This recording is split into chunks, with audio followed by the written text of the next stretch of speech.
আজ বুধবার সকাল এখন 8:30। অলির টিউশন ছুটি হয়েছে, তাই অলিকে নিতে এসেছিলাম। এখন অলিকে নিয়ে বাড়ি ফিরছি। এদিকে আজকে কিন্তু রোদটাও খুব বেশি জোর নেই, হালকা হালকা রোদটা এখন বেরোচ্ছে। বেরোনোর সময়তেই যখন অলিকে নিয়ে আসছি বাড়ি, দেখতে পেলাম রাস্তার দুই ধার ধরেই প্রচুর কিন্তু ছোট্ট ছোট্ট সরস্বতীর মূর্তিগুলো এরমভাবে বিক্রি হচ্ছে। এত ছোট্ট ছোট্ট অনেকটা তো আমাকে ভিডিও করবা বা ছবি তুলবার সময় একদম পুরো মাটিতে একদম হাঁটু গেড়ে বসে আমাকে কিন্তু একটু ছবি তুলছিলাম। বেশ ভালো লাগছিল দেখতে। কোনো কোনো মূর্তিগুলো বেশ সুন্দর সুন্দর শাড়ি পরানো আছে, অরিজিনাল চুল লাগানো আছে, সুন্দর লাগছিল। কিন্তু আমার না বেশি ভালো লাগে যেগুলো মাটির শাড়ি, মাটির চুল, মাটির গহনা পরানো যে ঠাকুরগুলো, সেই ঠাকুরগুলো আমার খুব ভালো লাগে। কেননা ছোট্ট থেকে ওইরকমভাবে ঠাকুর দেখতে বেশি অভ্যস্ত।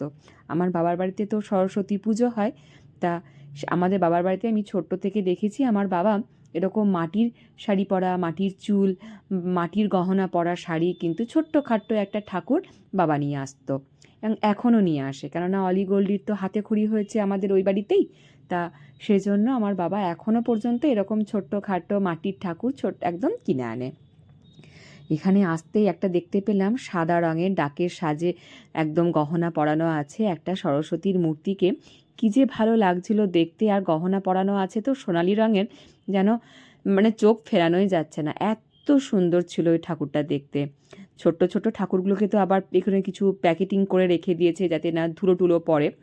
বেশ ভালো লাগছিল সুন্দর সুন্দর ঠাকুরগুলো দেখতে। এই করতে করতে কিন্তু এখন আমাদের বাড়ি ফেরা হচ্ছে। এর জন্য বেশ খানিকটা সময় রাস্তাতেই কেটে গেল।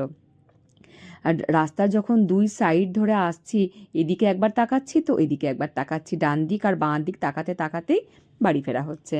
আর এই যে প্রত্যেক দিনের যা ফল লাগে বাড়িতে, একটু কলা, কমলা লেবু, আপেল, কোথায় একটু শাঁক আলু, একটু আঙুর, এসব নানান রকম একটু ফল টল কিনে নিয়ে এখন বাড়ি এলাম। তারপরে বাড়ি এসেই কিন্তু জলখাবার খাওয়া হয়ে গেছে। তারপরেই কিন্তু দুজনকেই স্নান টান করিয়ে দিয়ে একজন তো পড়তে বসেছে অলি, আর গোল্ডি আমার কাছে ঘুরঘুর করছে। আমি তাই একটু ফলগুলোকে সব কেটে অলিকে গোল্ডিকে একটু করে কমলা লেবু কলা দিয়ে দিচ্ছি। আর প্রত্যেক দিনের রুটিনে কলাটা যেমন থাকে তেমনি কিন্তু এই কমলা লেবু, আপেল, খেজুর, কোনো দিন শাঁক আলু, এগুলো পাল্টে পাল্টে দিয়ে থাকি। তাই দুজনের জন্য দুটো প্লেট রেডি করলাম অলি গোল্ডির জন্য। একটা প্লেট গোল্ডিকে দিয়ে দিচ্ছি আর একটা প্লেট অলিকে ঘরে পড়ছে তাই দিয়ে আসি। আর মাকে কিন্তু একটা ছোট্ট কমলা লেবু মাকেও দিয়ে আসি, মা খাবে, মা ছাদে বসে আছে।